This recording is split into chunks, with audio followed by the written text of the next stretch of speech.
খুশির খবর বন্ধুরা, দুর্গাপুজোয় বাঙালির পাতে পড়বে পদ্মা মেঘনা রূপলী ফসল কাটাতে বেরিয়ে আসছে 3,000 মেট্রিক টন ইলিশ।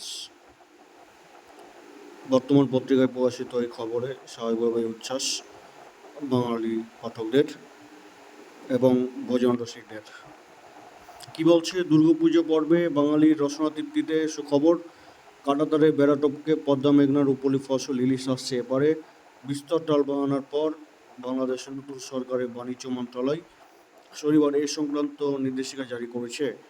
মন্ত্রকের উপসচিব সুলতানা আক্তারের স্বাক্ষরিত ওই নির্দেশিকায় বলা হয়েছে, আসন্ন দুর্গাপুজো উপলক্ষে এবার 3,000 মেট্রিক টন অর্থাৎ 30 লাখ কেজি ইলিশ রপ্তানি করার অনুমতি দেওয়া হয়েছে। সূত্রের খবর, আইনি কাগজপত্র তৈরি শেষে আগামী সপ্তাহের গোড়ার দিকে বাংলাদেশে ইলিশ আসছে এবারে।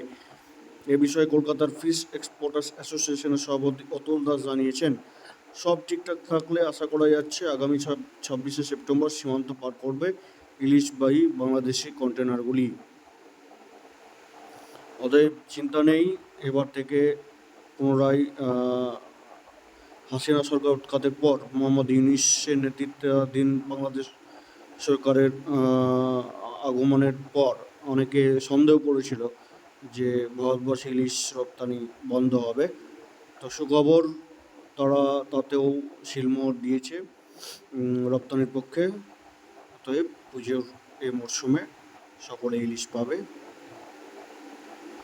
পরে আমরা অন্য কোনো খবর নিয়ে উপস্থিত হব, ততক্ষণ ধন্যবাদ।